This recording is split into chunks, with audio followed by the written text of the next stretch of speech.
Oh, yeah. I never knew you either.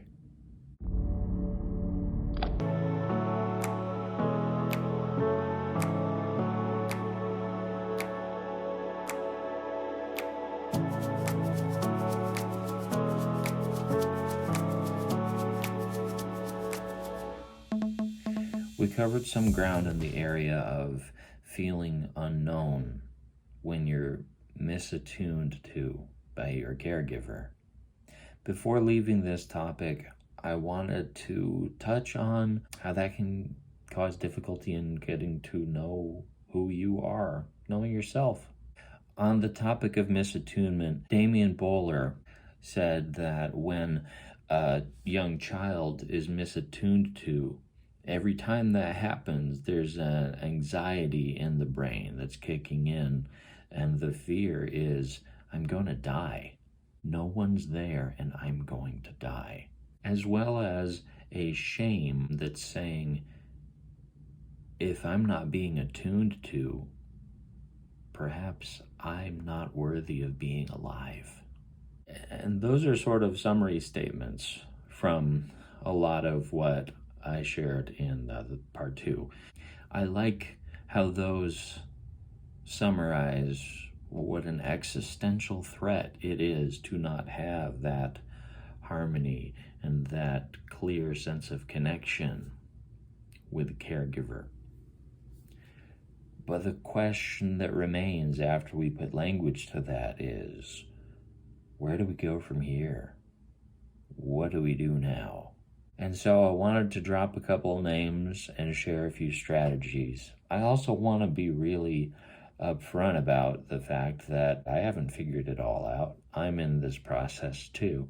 And so some of what I'll share is coming from my experience thus far, and some of it is really more from what I'm gathering as I study and search to find a way forward for myself. So before the strategies, one more thing that I would like to shine a little light on that is part of the aftermath is how that if we grew to maturity feeling fundamentally inadequate, feeling perhaps able to look after ourselves, but feeling an emotional vacuum, then the very serious thing to try to come to terms with is that sort of destitute feeling of never really being able to approach a relationship as a partnership of equals, but rather always looking for someone to be your savior in a real way, to fill the void that is still in your heart. And when you look through that lens, it does feel kind of hopeless, because it can feel like there's no such thing as having a healthy relationship, because you think you're always going to be taking more than you should. And if you've ever had a dysfunctional relationship where it ended with you feeling as though you spent the other person, you may be frightened of committed relationships now, from a standpoint of wondering, can I even have a healthy relationship? Or am I one of the broken ones because I'm coming up empty and I don't have what I need to offer in order for a relationship to work long term? I would say, let's stop looking at this through a lens of hopelessness and starting instead to look at it as a reason, a motivator to find wholeness instead of staying in this fragmented state. I think we can find wholeness. But this didn't happen overnight, and healing's not going to happen like that either. If you felt out of touch with yourself for as long as you can remember, and if other people seem more real to you than you seem to yourself, then asking you to get in touch with your feelings may already seem like too much to ask. I will say, if you know of any exceptions where you feel something, you feel a wave of emotion, even if that is only for specific characters that you followed through a TV series, or if it's only when you're listening to certain music in a certain environment, even if the details have to be just so. I'm gonna say that's not cheating.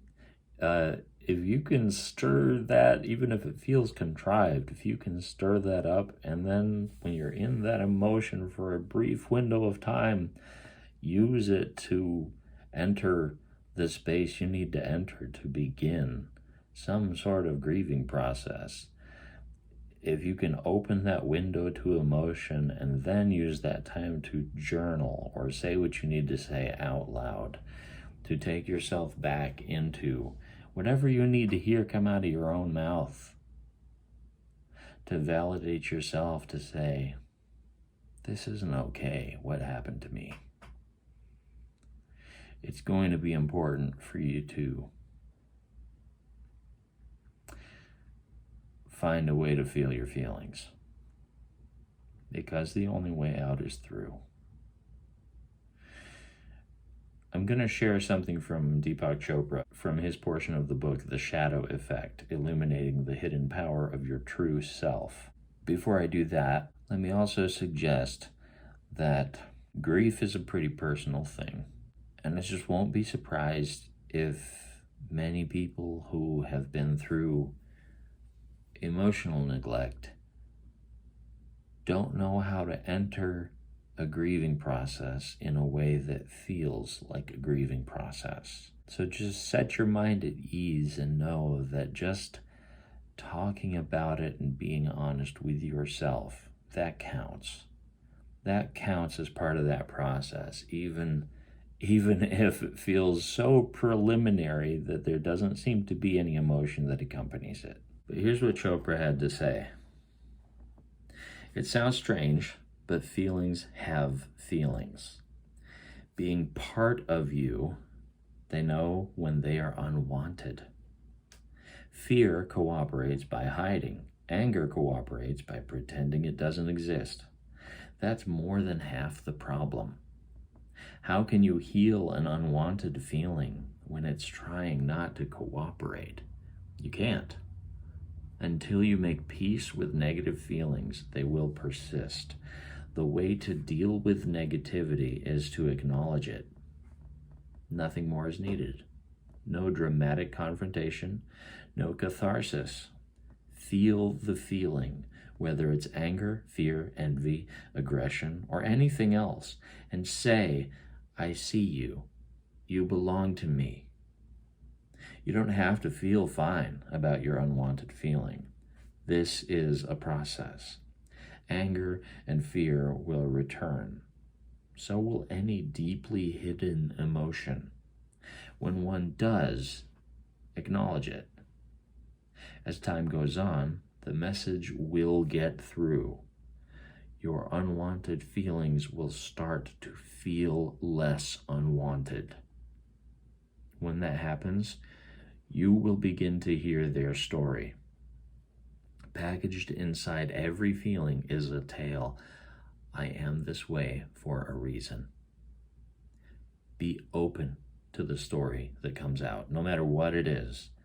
Every past trauma you have ever experienced, from a car accident to rejection in love, from losing a job to failing in school, has deposited its remains in the shadow. You have been accumulating what some psychologists call emotional debt to the past. To pay back this debt, you listen to the story that lies behind it. Let's say the story is, I never got over not making the baseball team, or I feel guilty that I stole money from mom's purse. Most stories are rooted in childhood because childhood is the learning ground for guilt, shame, resentment, inferiority, and all of the most primal negativity we carry around with us.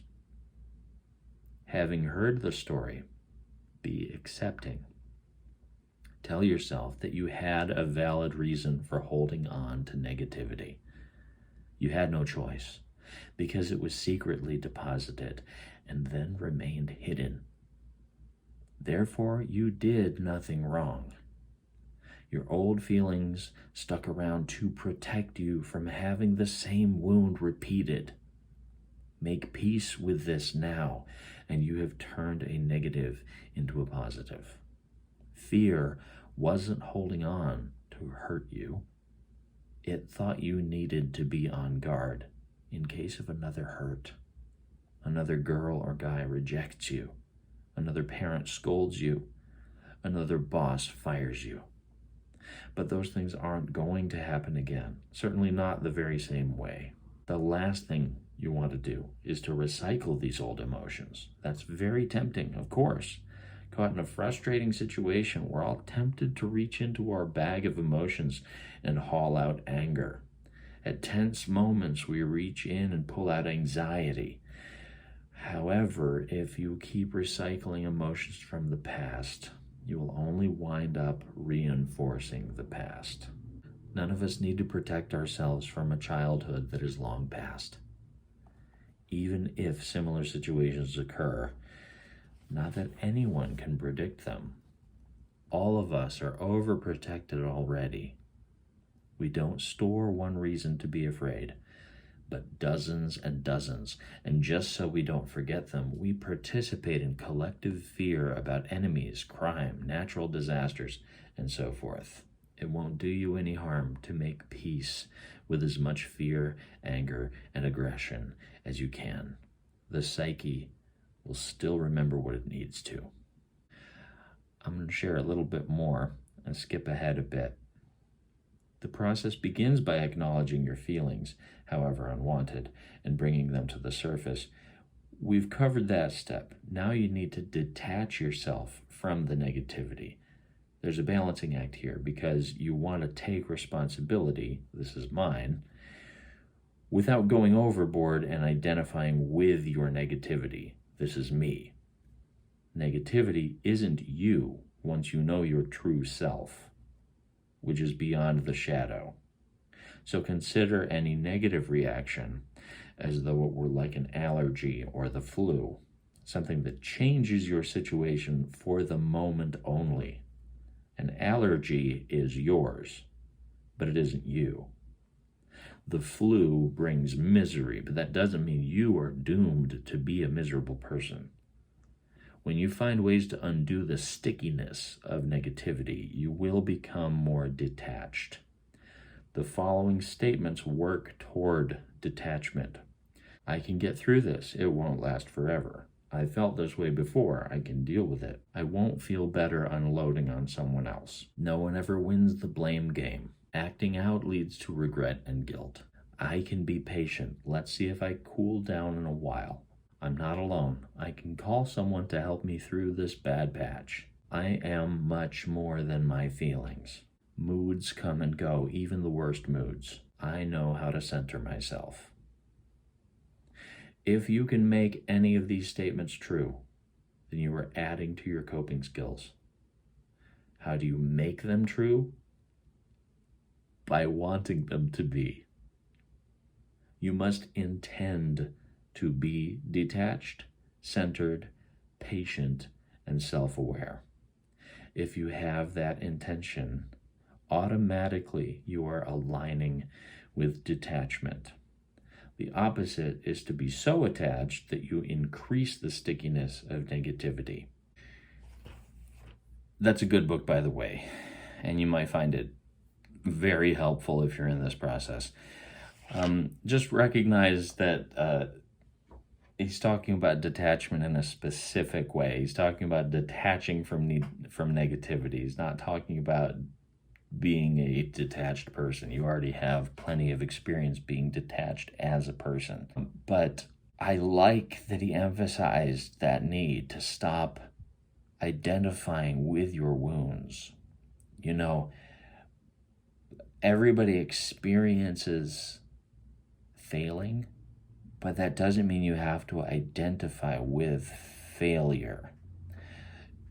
you can try something and have it not be a success. That doesn't mean that you yourself are a failure. That's easier said than done, isn't it?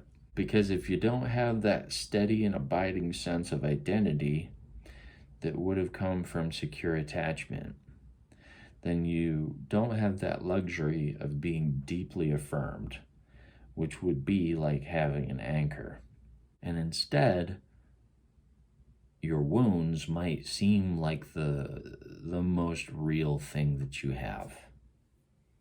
And maybe you would feel, like he said as an example, maybe you would feel like you are the allergy, you are the flu, you are misery. So this is hard because, for a bunch of reasons, right? But it's hard because if you've always been a certain way for as long as you can remember, then why wouldn't you assume that that was your hardwired personality? You might identify with something even if it was a parasite. You might identify with something even if it was an emptiness. For a while, I remember even in college, telling a friend over lunch once that I believed that God made me a melancholy person. I even thought there was advantages to that. So moving forward, here are just a few thoughts. Learn to accept a compliment, because that's somebody placing some sort of value on you. And even if that feels like heavy lifting, it's kind of basic, and you've got to at least get there to be able to go the rest of the way. So learn to accept a compliment. Part of what you can remind yourself in that pursuit is whose opinions are worth taking seriously in your life. And there's another reason that I bring this up, because some of you had caregivers who were not attuned to you, but you also have the opportunity to mend what was broken. Maybe your relationship with parents looks a lot different now than it did then. Maybe there has been some sort of transformation, and that's incredible if so. But some of you don't have that opportunity. Some of you, perhaps your parents have already passed away and you literally don't have that opportunity. Still others, you know that it's not safe to even reach for that. It's just plain toxic and there's no way around that. And that's tragic, but that can't be a place of hopelessness. And this is where you get to decide whose voice are you going to allow in. Whose voice are you going to allow to matter in your life? And recognize that that's going to include what voices you feed on, who you look up to, who you will take on as a mentor, really whose voice will you value. But when that comes down to friends, become more self-aware when you find yourself automatically discarding good things that people have to say about you. Because it's possible you already have some evidence stacked in your favor if only you will keep it instead of throwing it away. Maybe you did something kind for someone. Maybe you're really good at some kind of thing. Maybe you've been told over and over by certain friends that you have certain aptitudes, certain traits and qualities that make you a really great friend. And maybe you've had no place to hold that because your negative beliefs about yourself have been blinding. As Glenn Hansard sang in Falling Slowly, you've suffered enough and warred with yourself. It's time that you won. So clear some space and see yourself as a real person, even if that means seeing yourself as if through someone else's eyes. Because you may have been cut deeply enough that you are especially sensitive to injustices being done against others. But somewhere along the way, it broke down so that you lost sight of the fact that you actually matter equally, because you actually are one of us. You are part of all of us. just like I am. It still feels weird to say it, if I'm honest, but I'm saying it. And I'm gradually starting to believe it. Again, recognize that you can forgive those who left you without your needs met, and you can at the same time believe you deserved better. And if that feels too strange to say or to believe, then see if you can externalize it. Because you'd have to be some kind of bastard to say that this is happening to some 3-year-old somewhere and that they don't deserve better. I think you'd have to be kind of a reprehensible person if you knew the toll that this took on you, and yet were totally willing to do it to a child of your own. Don't be that person. Come out from that. You know that it's insanity. You know that it's an insane scarcity mindset that would place you somehow outside of the rest of everyone. That would say, we're all members of one body when it comes to the human race, and yet I'm just going to try to circulate blood on my own as this little disembodied hand that just stays outside of the party while everybody else enjoys being connected. When those thoughts come and you feel that disease of disconnectedness, do whatever you have to do to remind yourself you count just as much as the next person does. And remember that even though it's going to be uncomfortable, you're going to start believing it more the more you let yourself go there. And then, just as Deepak Chopra said in that passage that I read, remember you're going to grow in a thing by desiring it. You will. People generally don't give themselves to the pursuit of something that they're going to miserably fail at. If you really want something, that in and of itself is probably a good indicator that you have some capacity for it. So if that leads you to archery, go for it. If that leads you to bowling or to learning magic tricks, go for it. And probably if that's where your heart is, you're going to find a way to make it work and look good doing it. If you are trying to grow in being a person again, then be the first one who casts a vote of confidence for yourself. And then pay attention when other people start recognizing your value and wanting you around. And also recognize that you're not the only one waiting for validation.